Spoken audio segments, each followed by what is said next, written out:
Hello, Cinco de Mayo. It is May 5th, 2020, 11:15 a.m.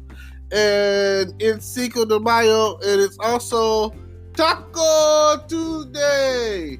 It is one of those days of the week that it's a holiday, and it's hitting on the right day, a Taco Tuesday. Oh man, you definitely got to go out there and find out who has the best taco. May it be a taco truck on the border, somebody like Taco Bell, somebody likes Taco Cabana, somebody might like, I don't know, Taco Tico, I don't know, Fuzzy Tacos. What else we got going on out there? Maybe you got a friend that makes the best tacos, like Yvette off of Baby Boy. She's gonna get in there and she's gonna cook, she's gonna clean, she's gonna make them tacos. And today is definitely that day. And tacos, it's already Taco Tuesday, so tacos are usually cheap.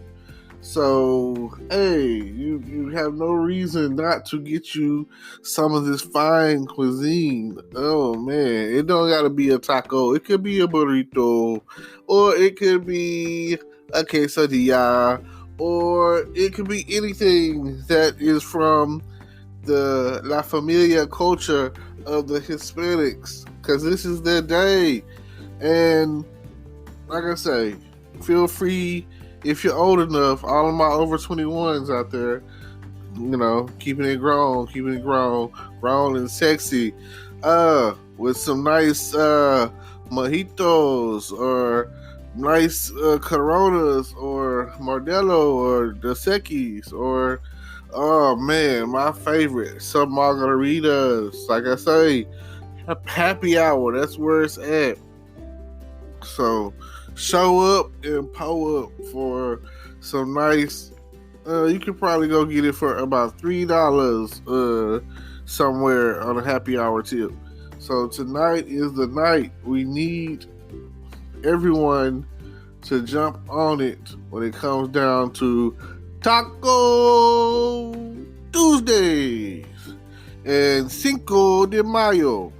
Now, I'm definitely gonna be out there with all of my gatos and sombreros. Yeah, you know what I mean? Because I'm that dude. And I'm definitely looking for some nice mamacitas and senoritas. And hey, if you that girl, we're going to have to make it muy caliente. You feel me? You feel me? Hey, ain't that right, amigos?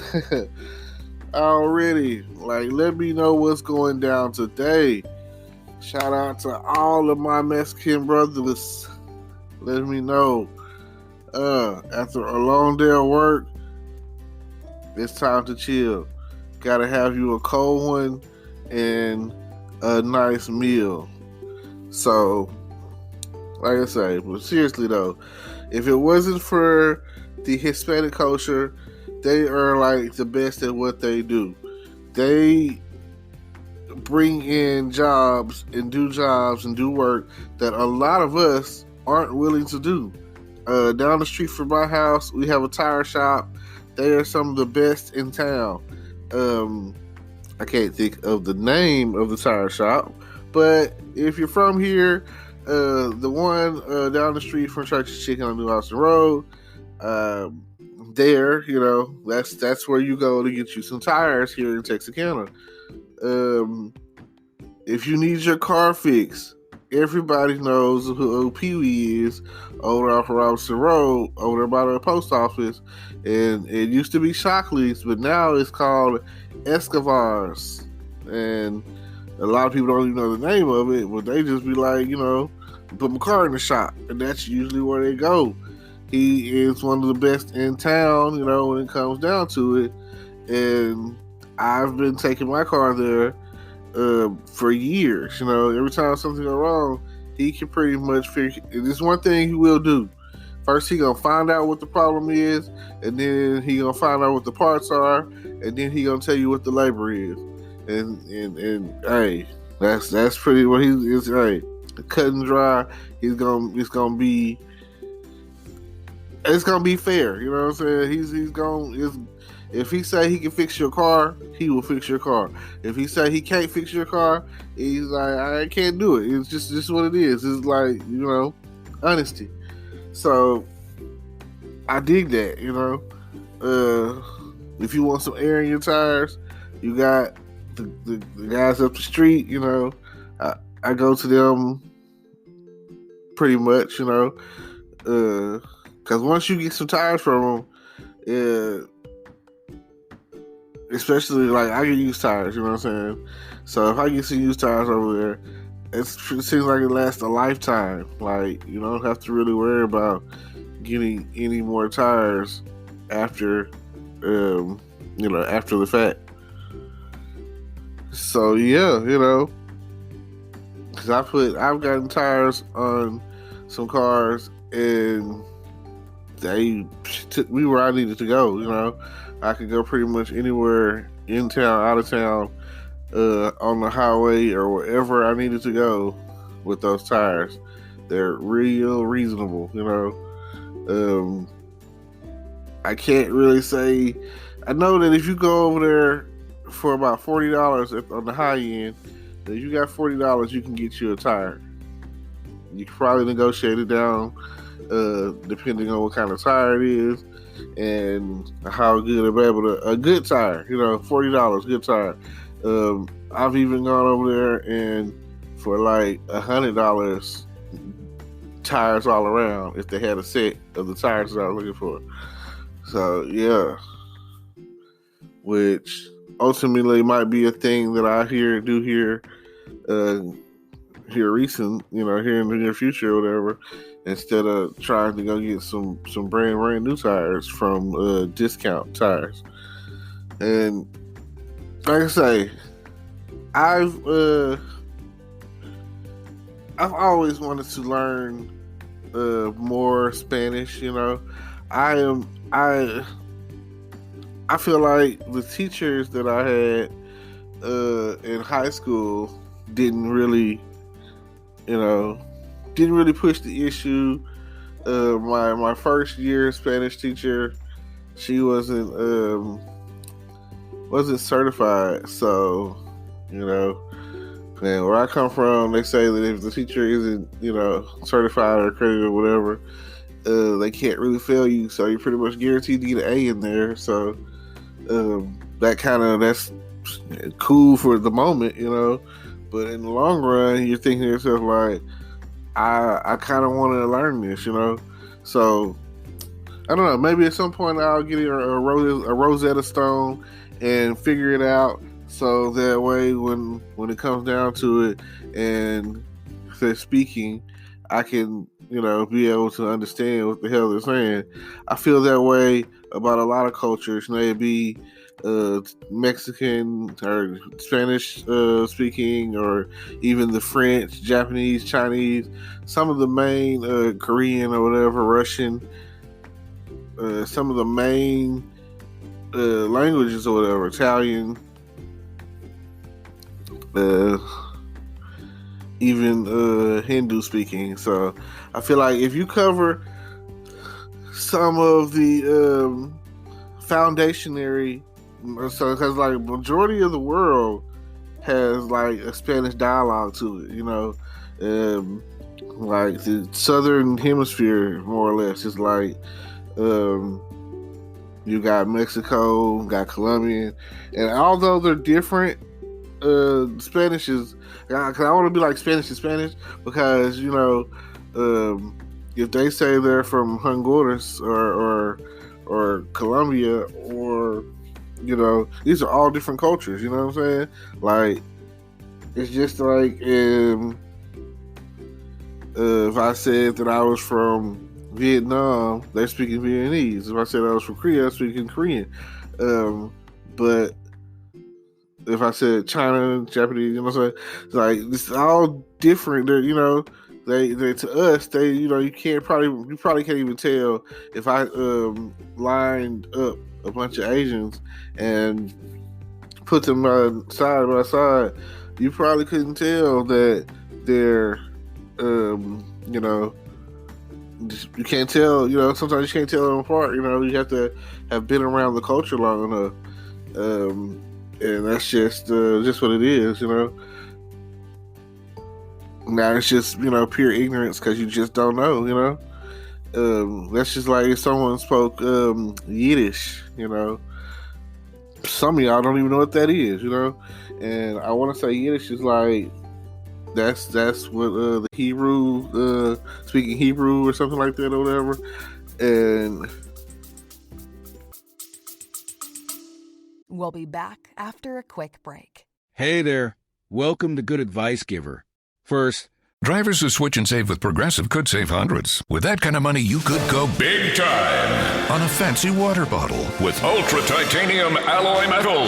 You're not sure why you need all that. I mean, it just holds water. But you're getting it anyway, because if you're hiking near an active volcano and you accidentally drop the bottle into molten lava, your water will still be icy cold.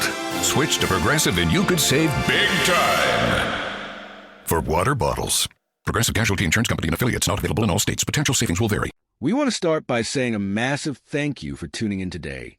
Whether you're a long-time listener or you're joining us for the first time, we're truly grateful to have you here. We know you've got a lot of options when it comes to podcasts, so the fact that you're spending your time with us means the world. So thank you. That's right. We're excited to have you with us because here on Good Advice Giver, we cover just about everything. Whether you're interested in sports, relationships, sex, money, finances, business, digital marketing, music, education, movies, comedy, or something else entirely, we've got it all. No topic is off limits here, and we dive deep into real, meaningful conversations that matter. We've also got a mix of male and female hosts, so you're always getting a well-rounded perspective on every topic we cover, from business strategies to personal development. From car shopping to digital products like affiliate marketing, we bring a little bit of everything to the table. Our goal is to offer advice, insights, and some laughs along the way to make sure you feel welcome and engaged, no matter what brought you here. And it doesn't stop there. We're not just about giving great advice, we're about action. On this podcast, we even sell products and services we believe in, from affiliate marketing opportunities to cars and more. So whether you're looking to boost your business or find practical ways to improve your everyday life, you're in the right place. As always, we want you to stay connected with us. Be sure to download this episode so you can listen anytime, anywhere, whether you're commuting, working out, or just relaxing. And while you're at it, follow us on social media. We're on Instagram, Facebook, Twitter, you name it.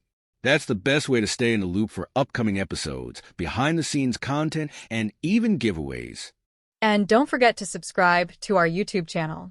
We're posting extra content there, including video podcasts and deep dive discussions you won't want to miss. Be sure to like, comment, and subscribe, and let us know what topics you want to hear more about. Lastly, check out the link below in the description for exclusive offers, resources, and more ways to connect with us.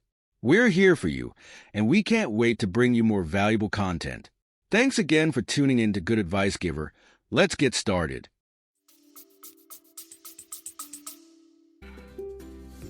No, Yiddish. I think that's like the who is that, Romanians or something like that.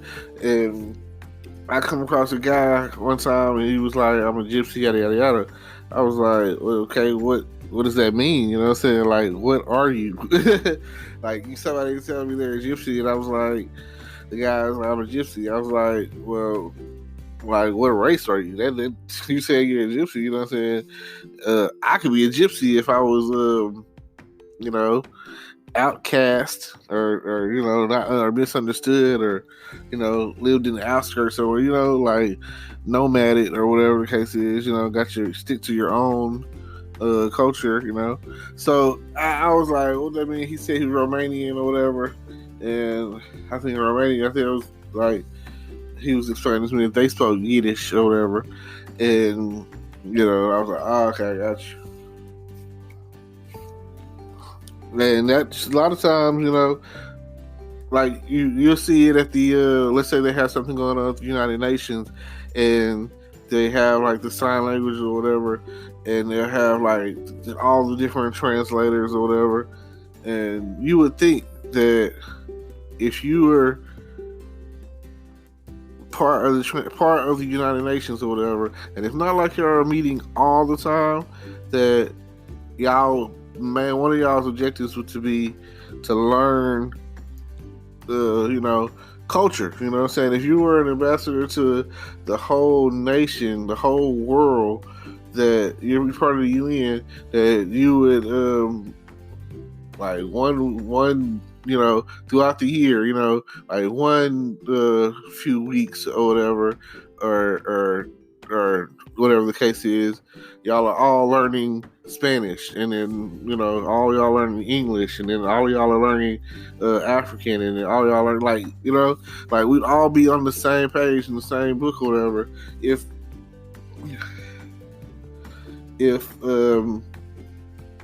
the ambassadors and translators and stuff were, I don't say forced, but like we should always be learning. Like the times where we're doing nothing, and I like myself, you know what I'm saying? But I'm not on that level. I'm not trying to be part of the UN or certain level or whatever. I'm in a comfort zone, and I'm not trying to really make some sort of drastic major change. But if you are, say, a president or a senator or a governor, you know what I'm saying? If you are an elected official, you're high up ranking, and you have like what the decisions you make affect millions, then yes, you know what I'm saying? You should not stop going to be educated. Like if you get a job, let's say being a president is a job, being a senator is a job, but you're working for the benefit of the people, you should still be getting educated, like you're only there for a max, as a president, a max of 8 years, so in that time as a president, you should be to learn some different languages. You should come out of the White House knowing how to speak Spanish, French, Chinese, Japanese, you know what I'm saying? All the key languages or whatever. You should, like, by the end of your first 2 years in office, you should come out being able to speak the basic dialogues that are out there, like you don't have to even. It's not about perfecting it, but there are college students that they go a summer abroad to different countries, and that's 2 months. So if a summer abroad is you're going doing that 2 months or whatever, and you're supposed to, by the time you come back, you're supposed to be able to, be able to observe their culture and their language or whatever, and know how to speak whatever, culture that you observe language. So if you're in office, and then, you're supposed to be the better of us, maybe even the best of us. You're supposed to be better, that's why we're electing you. You feel like at the end of the day, like, oh man, this person is better than the norm. He's leading the free world. He's the leader of the free world, and he represents us as a country, and it shouldn't be, that's it, like, oh man, I should not come across college students, high school students, and maybe even middle school students that know more languages than you, or just, I'm tired of having, like, when we elect the presidents or whatever, they should have to pass certain tests, they should have to be of a certain level of intelligence, like, sometimes I feel that I don't know where they get these Republican candidates from. Like, the last couple of Republican candidates that we've had in office I don't even think they can read. They're making up words, and it's about shaking hands, and money and power. Like, why? Certain jobs require certain levels of education. I can't go out there and apply and get a job and bullshit my way through it. Why should a president be able to do that? That's what I don't understand. Like, it just come across as like this really ignorant, really stupid, and like you blue bloods, It's like what are you guys doing? It's like, I really look at it from a standpoint of measuring out from, I'm just go with the 90s. A lot of people, if you weren't born in the 90s, you are probably not old enough to vote yet. So I'm gonna just start with those who are old enough to vote or who have already voted, a couple of times. Like, if you were old enough to vote in the 2008, then okay, cool. Those are the people I'm targeting right now. Oh, that's who I'm talking to right now. Because some of y'all don't understand politics, or just too young to really get what's at stake. So I'm gonna say this: when Clinton was in office, he had a great plan. He was smart and all that. He was very charismatic, and everybody liked him, even when he was doing what he was doing or getting what he was got. Which still has nothing to do with his intellectual status and states. And then you get old George in there, and a lot of times nowhere to be found, always lost on the ranch in Texas somewhere, which is hard to say because I'm a Texan, so it kind of makes us all look bad. Then, it's just his react time was horrible, like, well, what should we do 5 days later? Let's take him some water, There was so much drama that happened during the 2000 all the way to 2007, 8, whatever, 9, or whatever, however you want to look at it, because I guess the official official presidency doesn't really start until like January 21st. So it would have been January 21st, 2001, all the way to January 21st, 2009, when they passed the torch. So, the 8 years that he was in office, so many bad things happened. Like, oh my God, it was just horrible. It was, recessions and bailouts and then, the Democrats get in there, Obama, and we have to clean it all up. Like, where is this coming from? What college you went to? Harvard. Oh, okay. And then we had Bush there. What college you went to? Yeah, I don't know if anyone knows. It doesn't really matter, even if you do know. You know what I'm saying? I'm not here to do any research or whatever. It's just the principle, So, yeah. I just don't get it. And so much of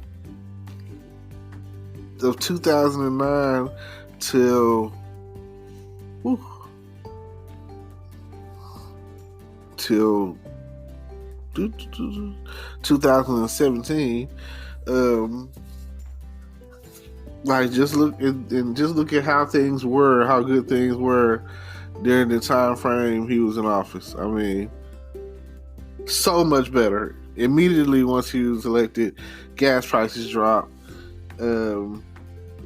and it's just so much better. I don't know. People were getting jobs now, which is a big thing. Like, people, like, they always speak on pulling yourself up from with your bootstraps or whatever. Well, the issue with that is some people don't even have boots.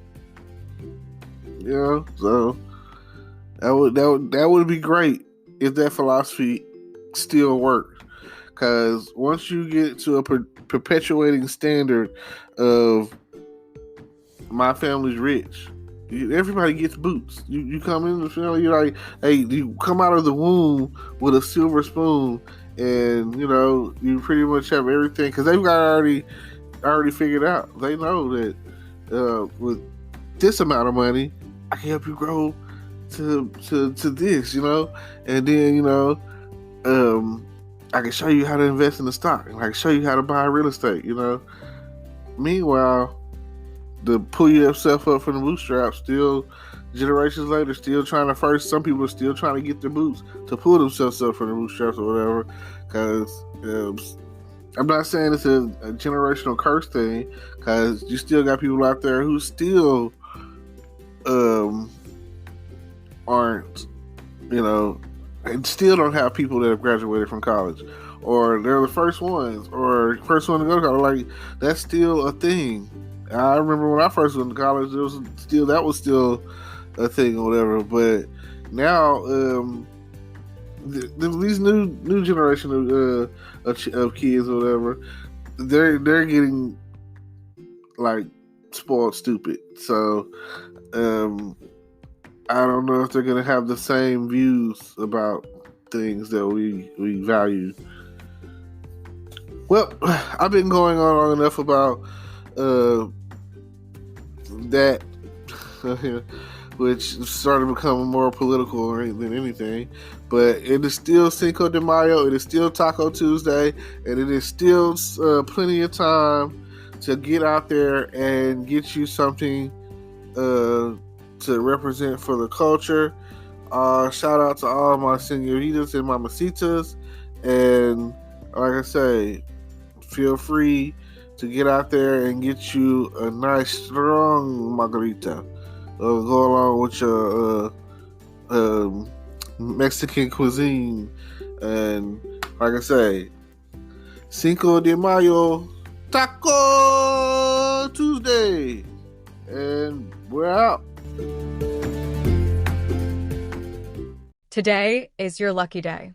Today is the day that our $3 website works for you, paying you directly to your PayPal daily.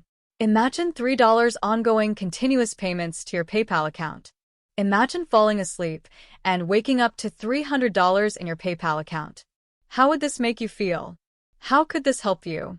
What bills could you pay? What kind of fun could you have? What does that retirement look like now? All for a one-time payment of $3. This website is DFY done for you, fully built and completely hosted, and never stops collecting payments for you. You have spent $3 on coffee on a regular, but that coffee won't help you create multiple streams of income. Click the link below.